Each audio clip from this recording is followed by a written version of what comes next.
Uh, quick check will give us that option A is correct. I am not verifying that.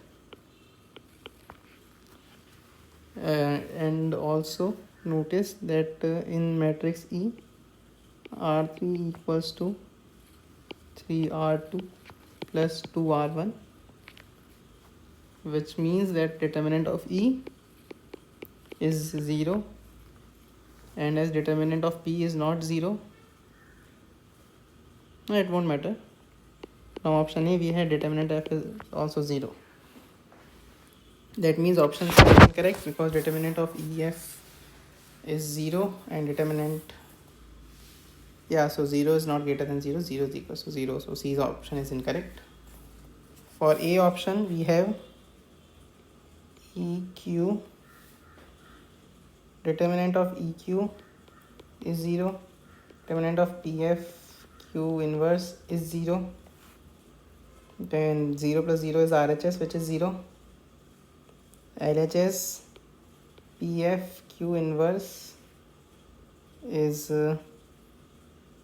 equals to P square E P Q inverse from option A, and P square is identity again, so this is this, which means EQ plus PF Q inverse is equals to E times Q plus PQ inverse, which means determinant of this thing is determinant of E times determinant of this matrix, which means determinant of EQ plus PFQ inverse is 0. So we have RHS was already 0, LHS was also 0, so B option is correct. Then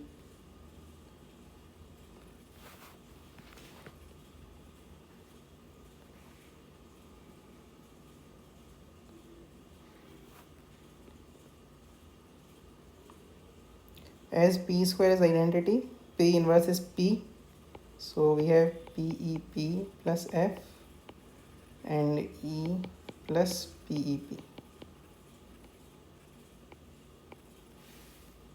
and F was PEP, so this thing becomes 2F,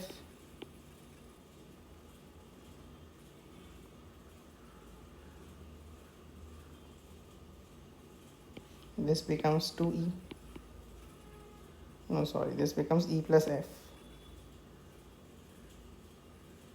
no sorry, I have an F here, E plus PFP, E plus PFP becomes 2E, because if F is PEP, then PFP is E, and the diagonal and sum of diagonal entries of F is same as sum of diagonal entries of E, so sum of diagonal entries of 2F and 2E are also same, so D option is also correct. So answer is A, B and D. From option A we get P inverse equals to P, and then I can simplify P inverse EP as PEP and P inverse FP as PFP. Then I have PEP is F, which is 2F, and as F is PEP, pre-multiplying and post-multiplying by P, we get PFP equals to P square E P square. P square is identity, which makes this as E. So PFP is E. Putting that here, we get this is 2E, and then simply we can verify the diagonal entries of 2E and 2F and check the sum is the same. So answer is ABD.